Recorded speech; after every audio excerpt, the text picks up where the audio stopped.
তাহলে কোরআন যদি বাংলার জমিনে প্রতিষ্ঠিত হয়ে যায়, তাহলে আল্লাহ জাল্লে জালালুহু জাল্লে শানুহু এই বাংলার জমিন সোনার বাংলার জমিনে পরিণত করে দিবে। কথা বলে ঠিক কিনা?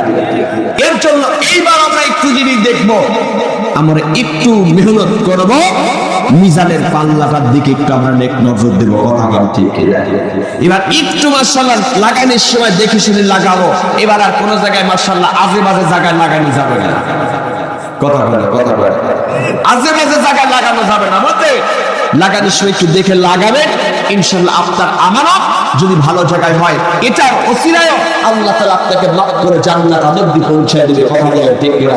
আর এটাও যদি কোনো কুরআন বিদ্বেষী মানুষদেরকে আপনি লাগান, আল্লাহর কসম করে আপনি আল্লাহর কাজ করে ভাবে। কথা বলে ঠিক কিনা? এই জন্য ইসলাম এমনি এমনি আসে নাই। ইসলামের শেষে রক্তের বিনিময়, ত্যাগের বিনিময়। ইসলাম প্রতিষ্ঠিত করতে গেলে আপনার উপর হামলা আসবে, আপনার উপর নিন্দা আসবে, আপনার উপর জেল জুলুম আসবে। তো আজকে এই জমিনের মধ্যে জেল জুলুমকে অপেক্ষা করো না। আজকে বাংলার জমিনে কোরআনের আইন প্রতিষ্ঠিত করতে গেলে আমাদেরকে বাংলার জমিন থেকে আবার যদি রক্ত দিতে প্রস্তুত থাকতে হয়, রক্ত দিতে রাজি আছে আমরা। কথা বলা ঠিক কিনা? আল্লাহর জমিন, আল্লাহর গোলামেরা যদি এই কোরআনের জন্য আবার রাজপথে নামতে হয়, যদি আজকে রাম দমের সঙ্গে যদি আমাদেরকে যুদ্ধ করতে প্রস্তুত থাকতে হয়, যদি আজকে এই বাংলার জমিন থেকে বিবি কাজকে বিধবা বলে